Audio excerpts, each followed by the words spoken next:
Hello friends, welcome to our YouTube channel. In this video I'm gonna tell you about how you can do screen recording in your Redmi smartphone.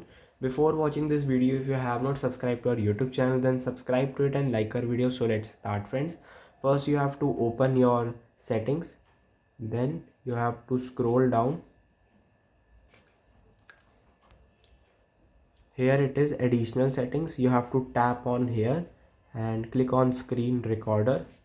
From here you can change the settings, like if you want to change a resolution of the video quality, orientation, sound source, frame rate, and show touch gesture, show button taps. You can enable or disable these settings from here.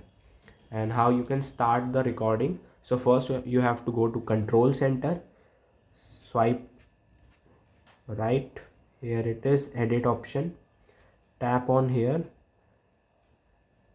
and just here it is, screen recording. You have to drag it to this and here, and click on done.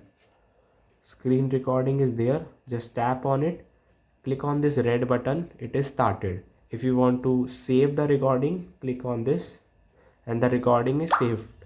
I hope you like this video. If you like this video, then subscribe to our YouTube channel for more helpful tips and tricks videos. See you next time.